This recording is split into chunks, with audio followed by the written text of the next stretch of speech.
Thank you very much, and good morning, ladies, and one or two gentlemen here and there.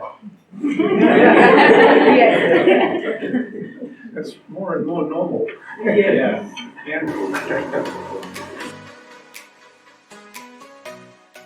Who reads Business Daily here? No one? Yes, you do. Yeah, only two. You should glance through it. It's free online. Last week, as you know, and as Millie commented, there was an article about my wife, Ible Mungai, and she was a pioneer in opening the first school of fashion and design in this part of the world, and many other things in women leadership. And so for me, I'm used to women in leadership. Nothing new, nothing different. And here, you're again proving it. I hope you're bringing your men along as well.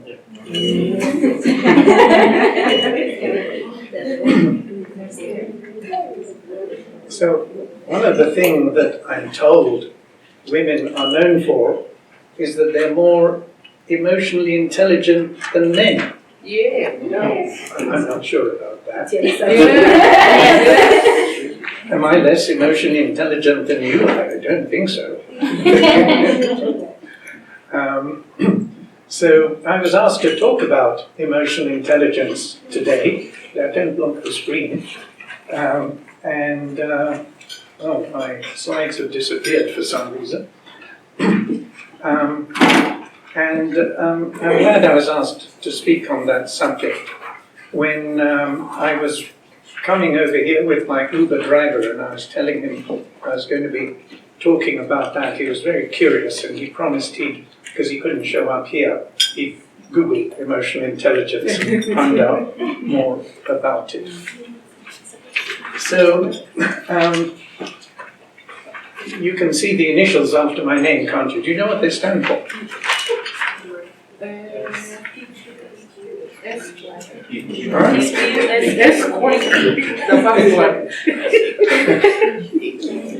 You know, EQ is like IQ, right? Emotional quotient. What's SQ? Social, yeah. And A? Academic. The one I like is agility. Artificial intelligence. Other than my physical agility at the moment, which is why I'm sitting down, I'd like to think that I'm reasonably agile in how I react to what's going on in this VUCA world. Do you know what VUCA is? Yes. What's VUCA? Volatile. Yeah, volatile, uncertain, complex and ambiguous. Gosh, that sounds awful.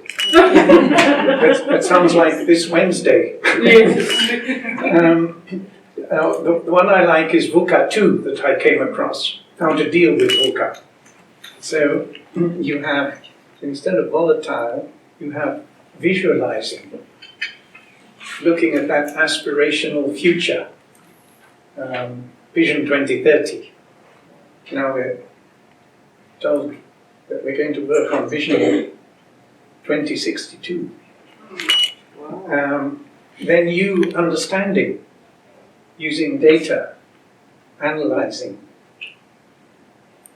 And then C is collaborating, connecting, all sorts of other nice C's. And A is agility.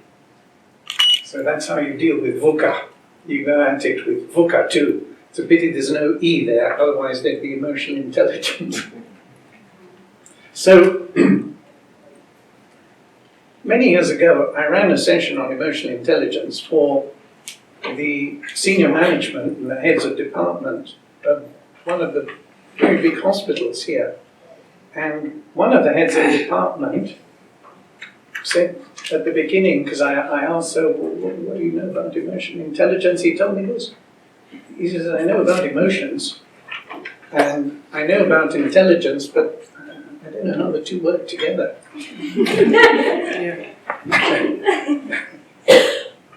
So here's one definition of EI, of emotional intelligence. to be able to deal with emotions. And to deal with them, you first have to understand them. And it's a source of energy, either positive or negative, and all these other things. And I hope you're not going to just take notes of the slides, because I'd like these slides to be made available to you. I'd rather you make notes on the so what of what you're hearing. What you're going to do more of and less of as a result of this little time we have together. So no need to catch up with what's on the slides, because it'll be okay to distribute them. Yes. We have everybody's email. Done? We have everybody's email. Good. Okay. I like that. So this is the definition. I like that. For good things to happen for all concerned. And a short way of expressing that? Win-win. What's happening these days in our politics is win-lose, isn't it? What does win-lose result in? Lose-lose. Right. Each one is going to defeat the other, but we're all defeated as a result. So to maneuver through human interactions, maneuver, with that in mind. We heard earlier about Obama and Trump. Trump is win-lose, isn't he? The way he feels good is when someone else is defeated. Obama's not that way. He tries so hard, and it's so difficult as a politician to go for win-win. In his memoirs, I remember reading that he said, never mind not pleasing all the people all the time, you can never please anyone as a politician. That's why none of you went into politics, I guess.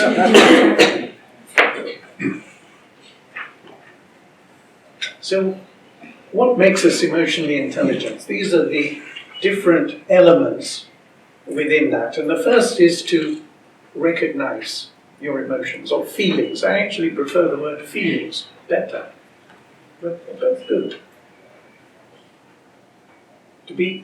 People talk about being in touch with your feelings, don't they? This is what you women are meant to be better at. I think I'm in touch with mine.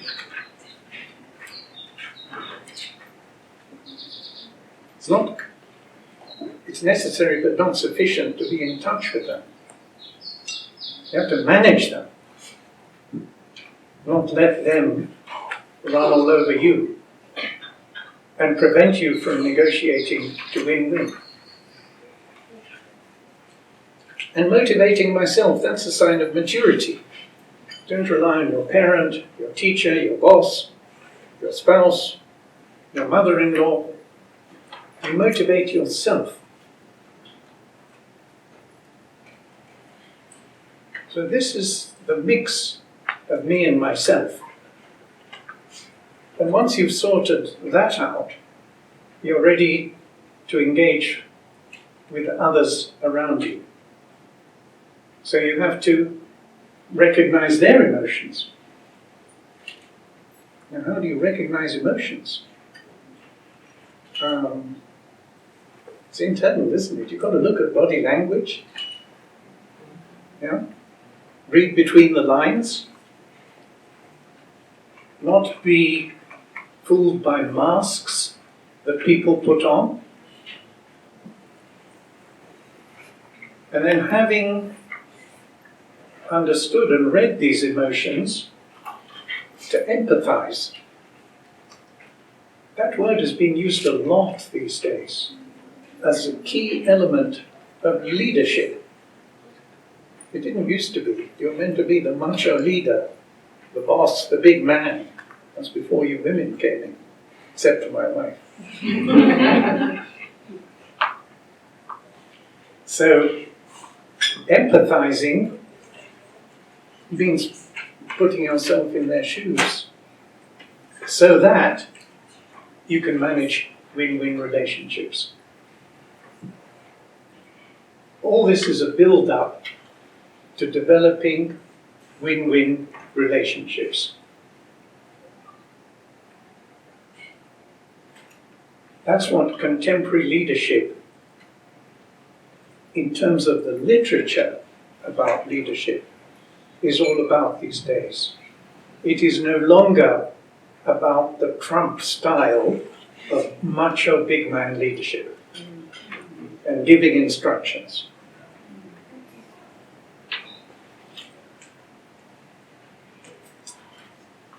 This is vital. I was talking with the Uber driver about this. He was very impressed by this thought. It made him really think.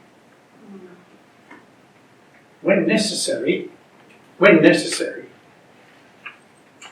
you're having turbulent feelings and emotions, you will not get to win-win, probably, unless you separate how you feel from how you behave, from what you say and how you say it.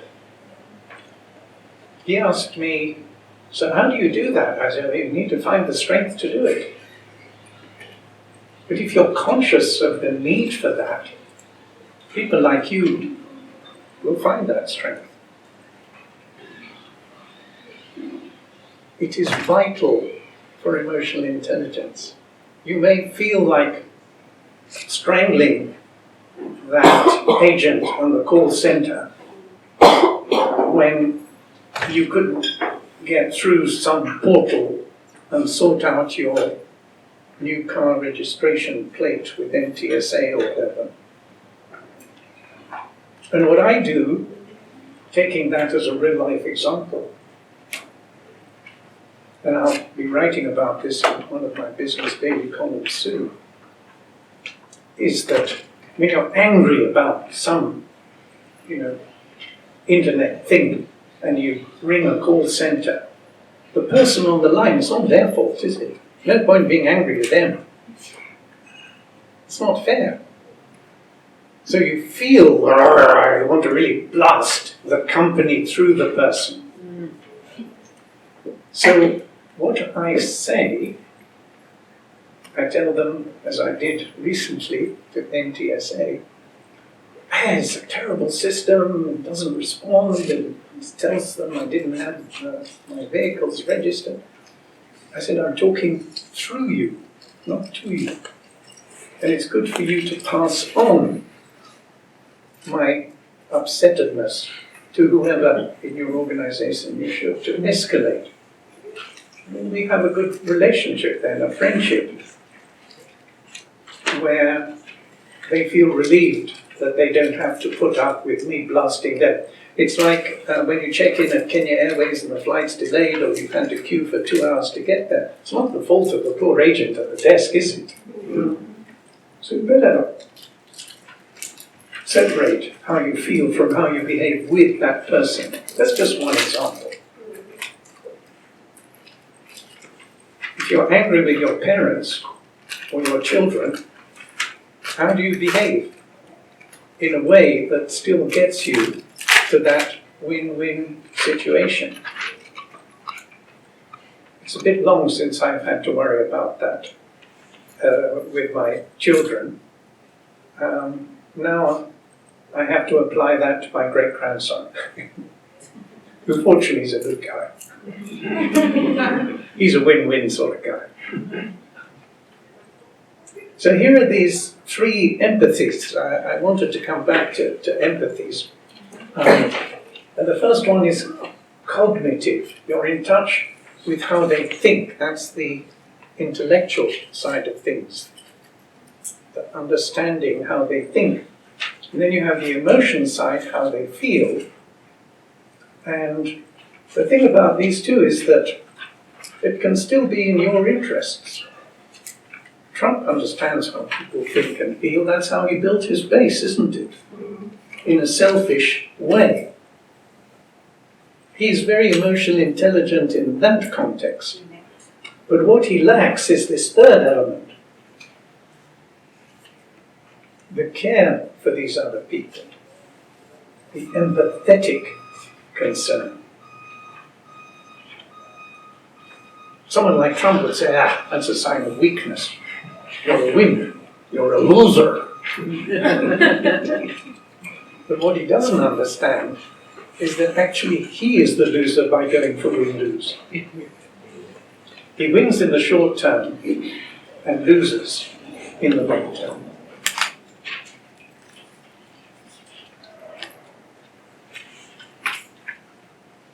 My Uber driver this morning, he asked me, what makes you happy? I told him this. I think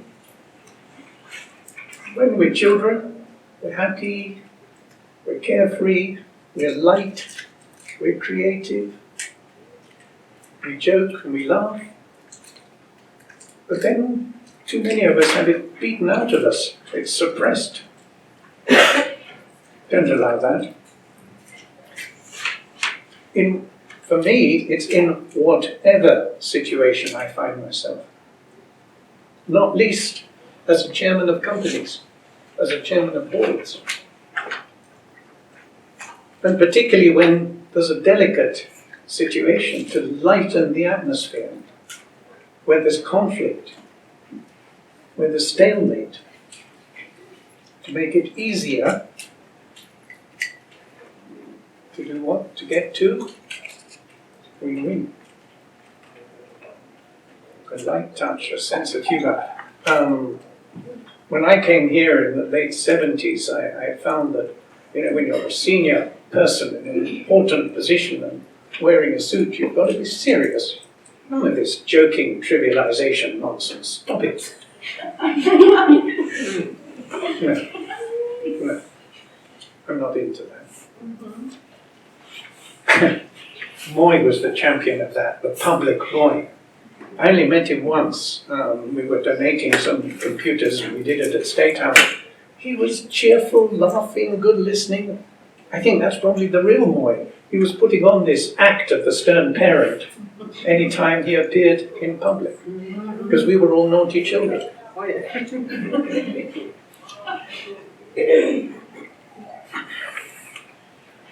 This is not just important in your work life. It is important in all aspects of your life. And it's sometimes in your family life that it's most challenging.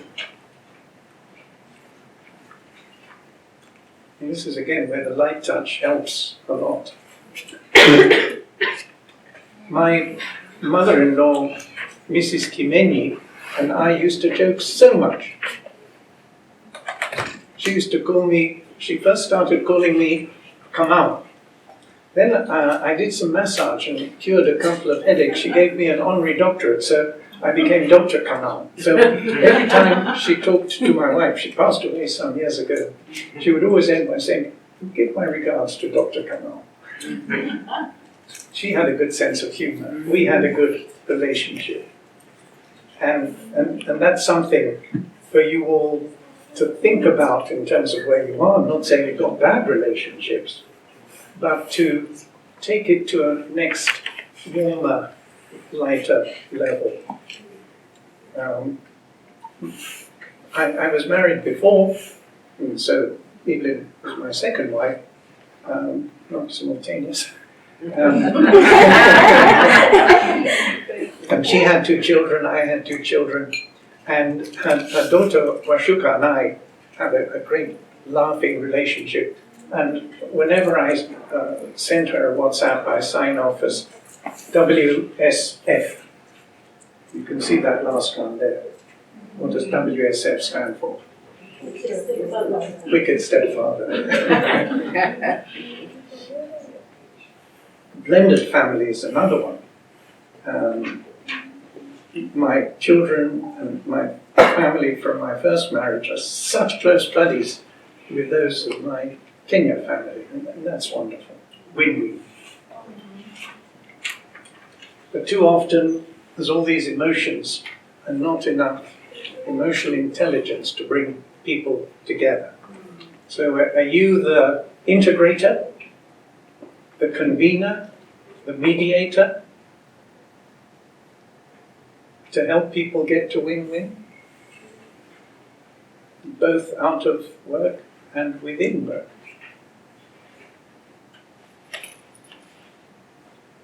So in work, again, more traditionally, these are the focus areas, aren't they?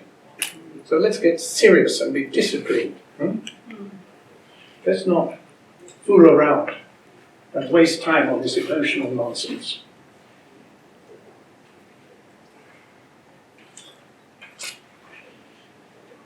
But actually, in the workplace, this is what still leads us to reach views and make decisions.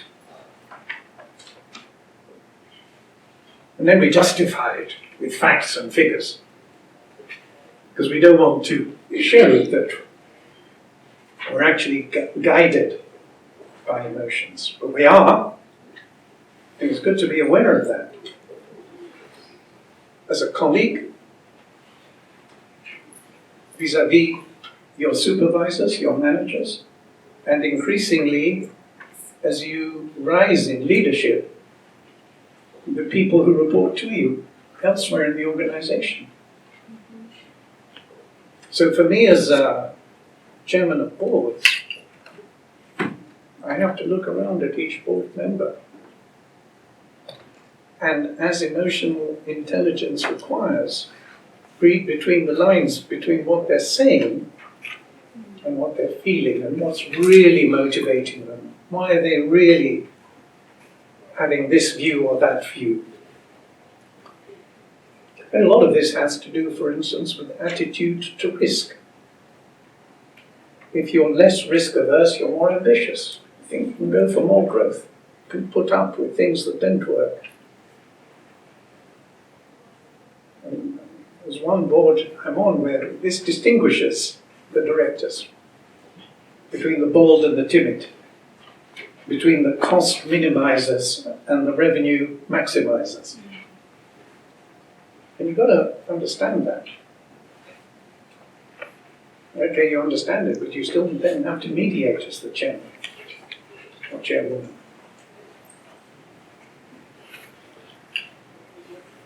But much of the world of work, focus on tasks, competitive individualism. Is this, you've heard of GE, the big American multinational. Jack Welch was their CEO and chairman for many years. And he introduced this ranking of staff.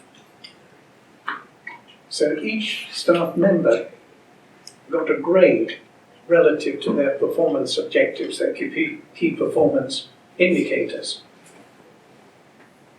And so, depending on what mark you got, you were ranked in the organization. The top 10% were the stars, the people they paid a lot of money to. The bottom 10%, many of them were fired. And this whole system became known as rank and yank. Competitive individualism, win-lose. What was the consequence? The unintended consequence that everyone was jostling to be one of the stars and to avoid being in the bottom 10%. What does that do to collaboration? It ruins it. What does that do to trust? It ruins it. So you have to have incentives, whether it's financial or other, that don't take you to unhealthy competition. It's a big challenge. Medals for long hours. And there's this perhaps almost deliberate distortion that emotional intelligence is about being emotional, which is you women. Just emotional. Get on with the task. This is the macho mindset. This distortion of taking emotional intelligence to being emotional. And being emotional is about revealing how you feel instead of separating feelings from emotions when you should. And it seems you guys are better or worse, depending on how you describe it, at that. But no, I don't like these gender generalizations. The question is, where are you? It's good to have emotions, but to manage them. So all this other stuff is what happens in organizations. That is too easy to separate from how people feel and from the need for emotional intelligence. Constant change, VUCA, all of that, survival of the fittest, rank and yank.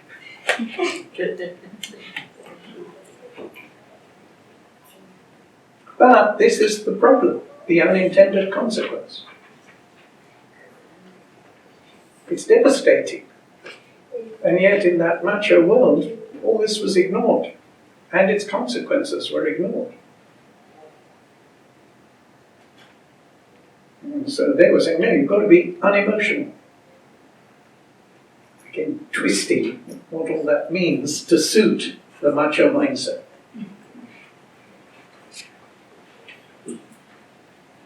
That's what you get. And that's what you get.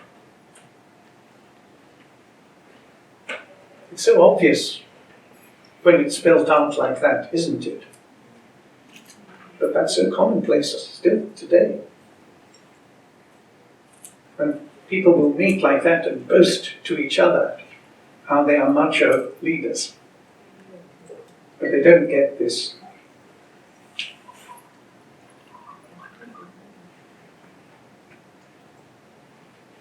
So these are negative emotions. And if intellectual intelligence rules, it's not a good idea. And it leads people, as they say, to leave at the door their heart and their soul. Which means they're not engaged. They're not productive. They're not loyal. They'll leave. Because there are more and more organizations where this isn't like this. Certainly the ones that I engage with. And it's interesting that as a consultant, the people who reach out to people like me are those who are already ahead of the game. Those who really, really need me don't want me. They couldn't handle me. Because I won't help them be even more macho, even more win-lose. No. I'll tell them I'm too busy, sorry. Never mind if they want me to be a director. Because their values are incompatible with my values. And my values are all about collaboration, creativity, commitment, engagement, and loyalty. Again, well, this is so obvious, isn't it? Different judgments on emotional. Here, I go through this list. The conventional and contemporary, but always, it's actually timeless. High performance. Look at the contrast between the two. I needn't go through them. Just look at them. There are two slides. This is the first one. I'm going to have a sip of my cappuccino.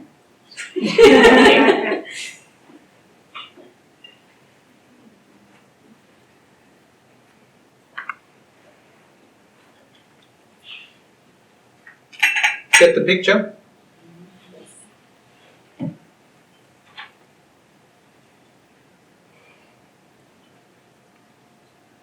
Here's the second one.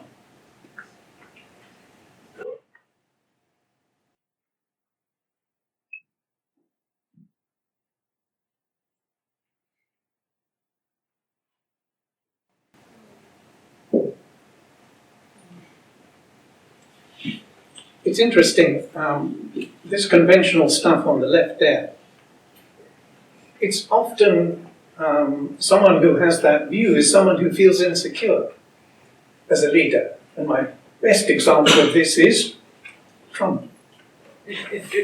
Why does he need to go for win-lose? Because he's insecure. He lacks self-esteem. He keeps needing to be told how wonderful he is. That's why he surrounds himself with yes men and women. It's a self-perpetuating downward spiral. And why is he like that? Because his father never appreciated him. So we are largely and overwhelmingly who we were because of how our parents treated us. Obama's mother was very different. She was supportive, and her parents were supportive of him. His father was absent, so he wasn't an influence. So you have to have self-confidence. You have to be relaxed with yourself if you are to be able to be at that high performance end. Whereas the guys who have that view on the left, they'll say, that's crazy, that's high risk, it won't work. But it's because of the absence of trust, of engagement.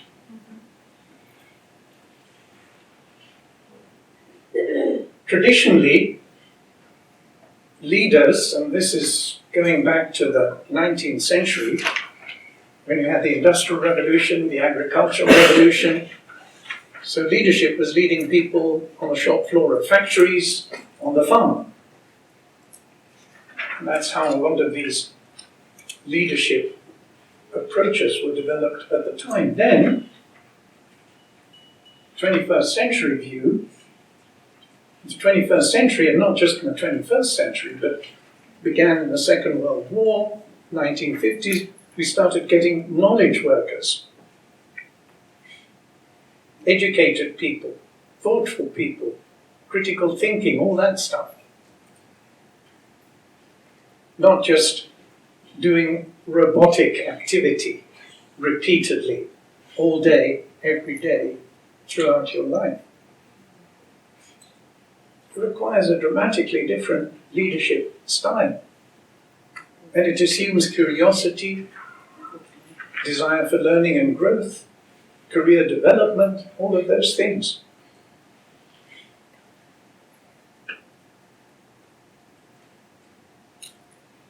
So the bottom line of all of this is to understand that yes, you have to be smart, you have to be intelligent. We're not saying it's okay to be stupid, provided you're emotionally intelligent. But it's, however necessary, it's not sufficient. And the more senior you get, the more non-technical your work becomes. The more your work is about delegating and empowering, unless you're a macho leader, unless you're a micromanager.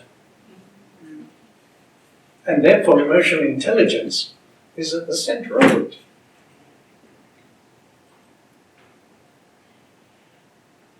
When I was running IT companies,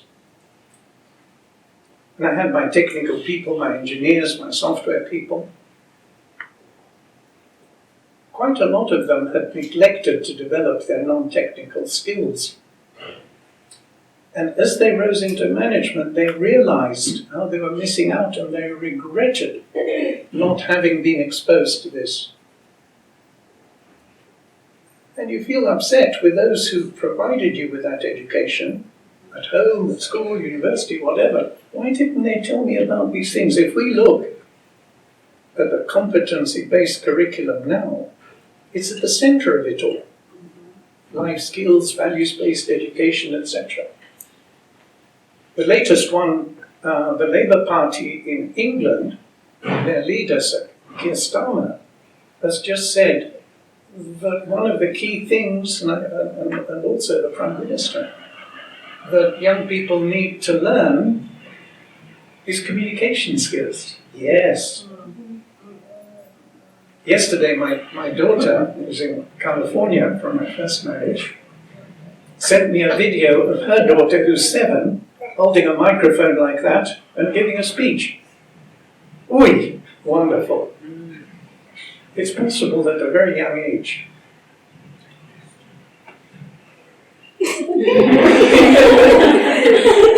But you have to be given the opportunity, the encouragement, the coaching. Coaching mindset is a lot about all of this sort of stuff. This is like a group coaching session, isn't it? Yes. If we had more time, it would be more interactive. How much time do we still have? Another 20 minutes. So, I think I'm making the point about wherever you are in your emotional intelligence, assume it's just another step and there are more to go. Reflect on where you are. Oh, the good news, by the way, emotional intelligence is one of the last things that AI will be dealing with. AI isn't good at that sort of stuff, not yet, anyway. So technical skills are much more likely to be replaced by automation than these interpersonal skills, these emotional management skills. And it's why, an extra reason why, our education systems must take account of that. And happily, with our CBC, that's where we're going. The people I really worry about are our university lecturers who have this know-it-all attitude that I lecture and you listen, I know and you don't. And if I'm really generous and I've got a few minutes, I'll allow you to ask a few questions at the end.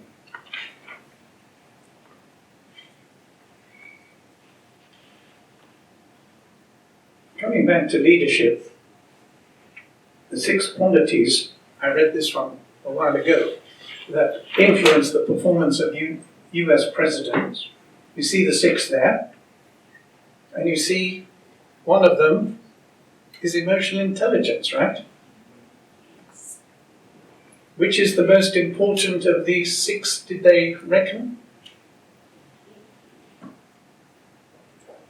Emotional intelligence. Emotional intelligence, the most important of the 6 most important. Where is Trump on the 6? He scores low on emotional intelligence.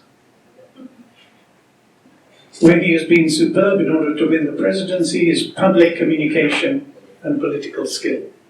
But emotional intelligence in understanding the feelings of others in his base to whom to appeal. Here's another one, Roosevelt. A comment from one of the Supreme Court justices. He wasn't that brilliant, but he had a first-class temperament. He knew how to separate his feelings from his behavior.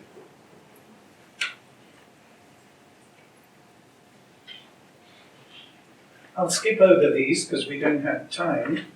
You can look these up, and you should, in Google when you get the slides. This is a good one, though. It comes back to what I was talking about earlier. You look at these 2 axes for leadership, for management, and how strong are you in dealing with the people side of things, the non-technical stuff, and how good are you dealing with the tasks? And you see the different 4 quadrants and how you describe where you are depending on which quadrant you're in. So bottom right is the macho one, right? The slave driver, the rank and yank. The top left, you're not too bothered about the task, you just want happy people. That's not good enough. The challenge is to how to get the task done through the people. That's when you're in the top right. Where are you? Where are the people around you? If you're an entrepreneur as the leader, where are you? If you are in a situation with bosses, where are they? If you're a parent, where are you? So these soft skills that have been too neglected in the past, they're increasingly being focused on. But they're not common enough. This is the London Business School finding.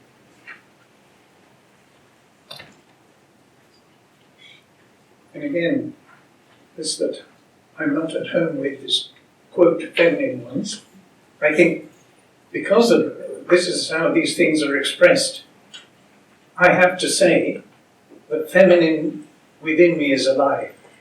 But I don't like that expression because I don't think it should be over-associated with one gender rather than another. Am I right? There are a lot of very emotionally unintelligent women, just as there are a lot of emotionally intelligent men. And all this, as I mentioned before, relates to values. What are your values? The most important of these, and that's why it's at the top, is trust. Do people trust you because you go for win-win?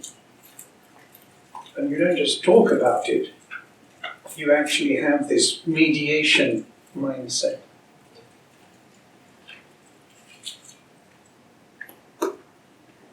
Spreading positive energy.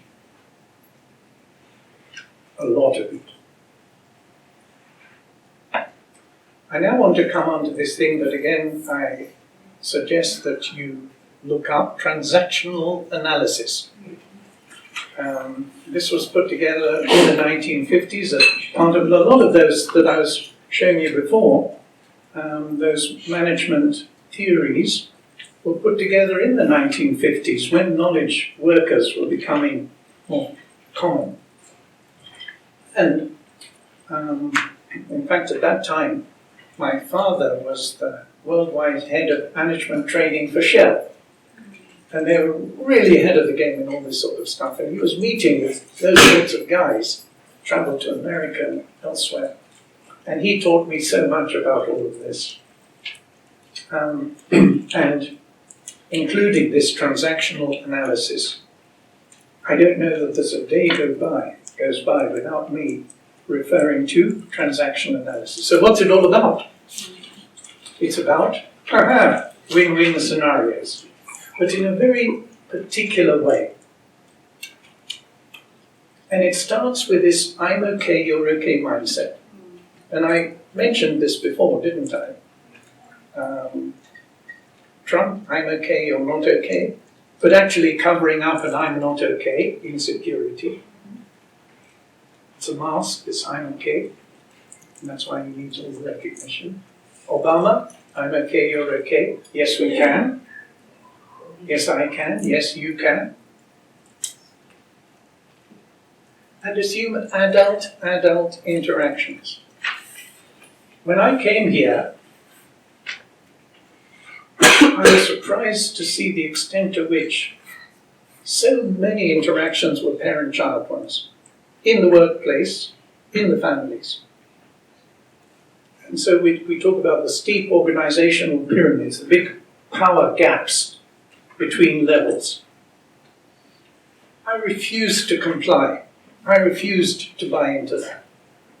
My Mzungu bosses, expatriates, didn't like that about me at all. My Kenyan people who reported to me, I had about 100 people working for me in a computer company in 1977. They expected this Mzungu to give instructions and to be feared.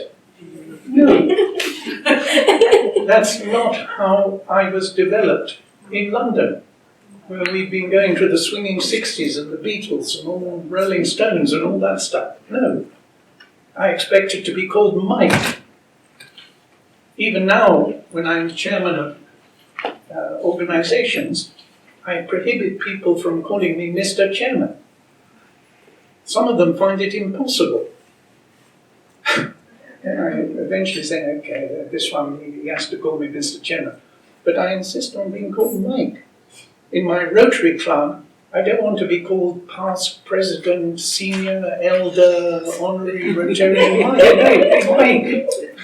That's why, on the cover slide, I joked with the initials after my name, being EQ, etc. When I give talks at Rotary conferences, I start by saying, no protocols observed.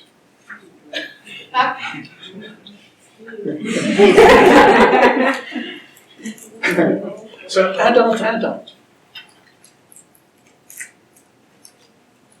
With the next generation, with my children, my stepchildren, adult relationships. Not parent-child, never mind stern parent, naughty child. Never mind assuming that unless I'm there, you're going to be misbehaving and be irresponsible. No. I support, I encourage, I trust. And it worked. It's a risk. But if you don't take that risk, you introduce other risks. And you know what I'm talking about.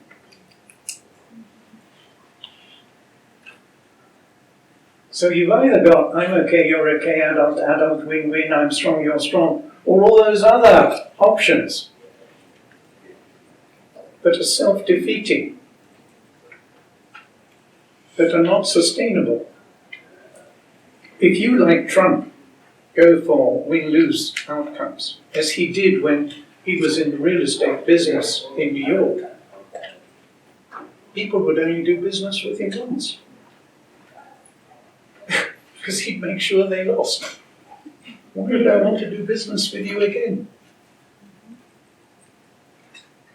I'll just move away, avoid you. Or others may say, oh, you got me that time, next time I'm going to get you. Tip it. All end up in lose-lose. Here's another way of looking at that. I'll move on. And the question then is, wherever you have been, wherever you are, many people think that's it. That's who I am, that's my mindset, that's how I was brought up. That's how I've seen my role models, for whom it's worked.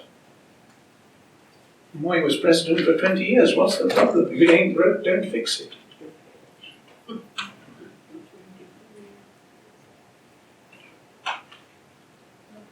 What I suggest to people is that if to any extent you are not, I'm okay, you're okay, adult, treat it as unwanted baggage. It's actually something you can just brush off. It's a choice. It's a decision. Decide. Because people say, oh no, it's a long journey, it's pushing a big rock up a steep hill. No, it's a choice. Decide. Change. And have people say, oh my gosh, what's happened here? Talk about it even, whether with your children or whoever.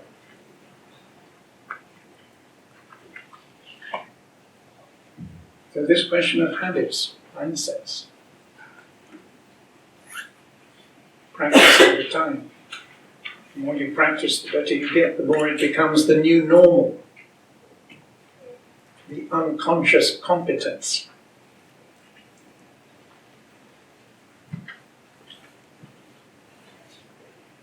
Seek feedback. EQ can be developed. That's the good news. I've got more slides, but I'm going to stop here. And I want each of you to write down the key takeaway for you personally from what you've been hearing. If we would have had a whole day, I would have done so much more of this. But I wanted to give you as much depth as possible about this stuff, and you'll see more in the remaining slides, but I'll go round and we'll just take a little bit of feedback from people. So very quickly, your biggest takeaway from the last hour. Just write it down on your pad.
Whenever we do this sort of thing, there's not enough time to end what you're doing.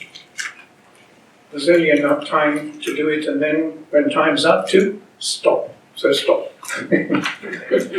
Let's have one person from each table. Could you just take it around and offer the microphone to one person from each table so we can just get a sprinkling? Just start at the end there. Let's hear one takeaway.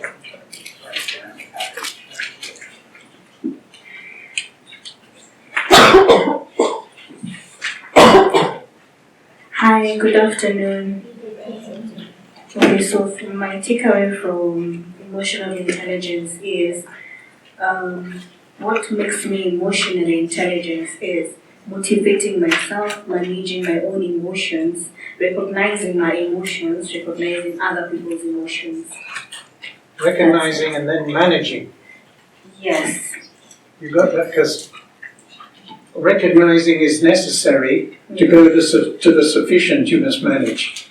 Okay. I like separating feelings from your behavior. Thank you. Okay, volunteer from the next table.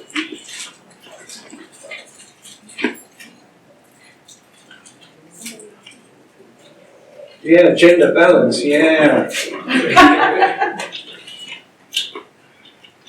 Good afternoon. What I'll take is that I have to understand my own emotion and that of another person by recognizing, motivating myself, recognizing others' emotion, and empathizing. Okay, thank you.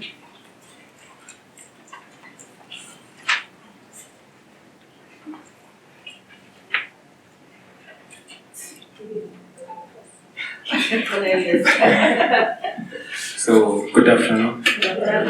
My take home is especially the importance of emotional intelligence and how the mature kind of competitiveness kills the creativity, collaborativeness, and the growth in an organization. So it works against us while we think it gives us more returns and more profit. Yeah, thank you. Thank you very much. As we go round, you're not allowed to repeat what someone else has said.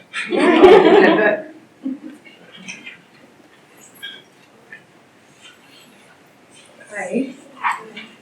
So what I'm taking home is that you can still win and lose if you don't practice emotional intelligence. Either you win or someone else wins, the other one loses, and it ends up with lose-lose.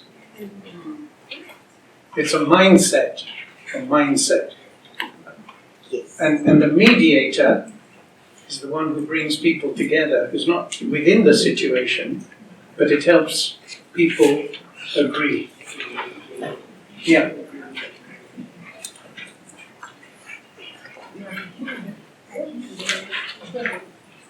Hi. What I've learned is that you can separate how you feel from how you behave, and it's like be positive again.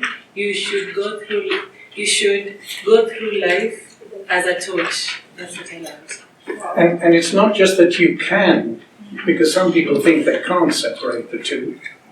You can, and where necessary, you must.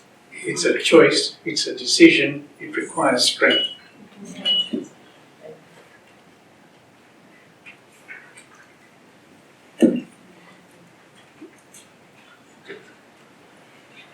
Some people avoiding eye contact, some people seeking it.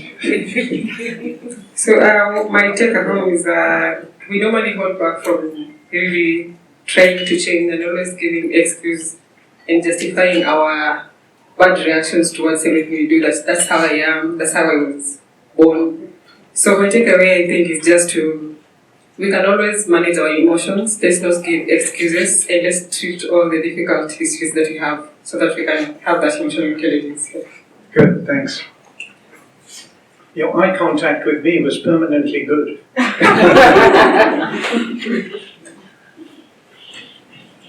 Hi. So my takeout from this is... Put the microphone closer. My takeout from this is, when you're stuck, for you should treat difficult history as unwanted baggage, so it's for you to decide. Yeah. Yes, a choice.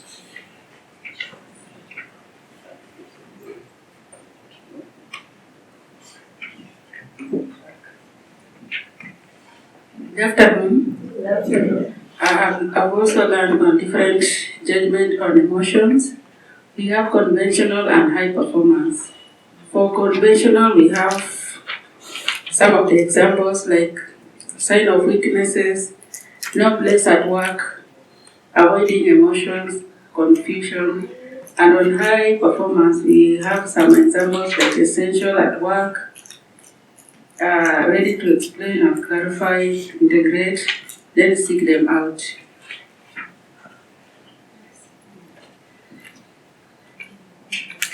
Hi. My takeaway is what makes me emotional intelligent is not letting it burst, depending on which environment I'm in and the people around me. I recognize what triggers my emotions and how to solve it in a way that it does not affect those around me. So my takeaway from this emotional intelligence is separating how we feel from how we behave. Good, thank you. And I'm sure everyone else also has their takeaways. And no, it's not that I give you permission. I instruct you to share this with those around you. Okay? Yes.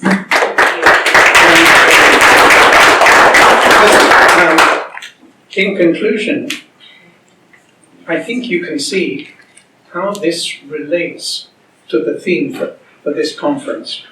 Leveraging leadership to elevate self-awareness. Hey, that's the first bit about emotional intelligence, isn't it? Self-awareness.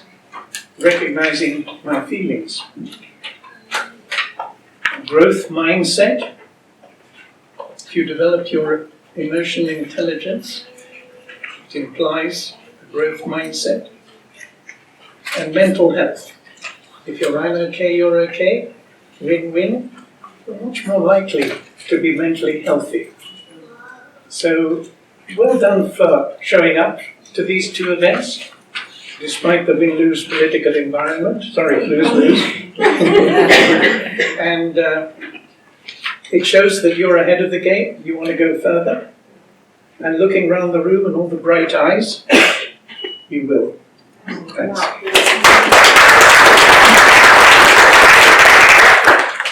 Wow, can we appreciate him better than that? Thank you, Mike. He has taught me something. The names will follow you. If you are an emotional, intelligent person, titles will come in. I've also changed mine. I'm just Shadi. Shadrach. Thank you so much. I don't know how much I can express my gratitude. How many of us have learned something? all of us. Personally, yeah. So, as a take home for me right now, I've learned something. A rank and young attitude will lead to distraction in any setup because we will lose on collaborative skills and trust. And we need these things. We need emotional intelligent people, emotional intelligent leaders. So, without further ado, I just want to say thank you, Mike Eldon.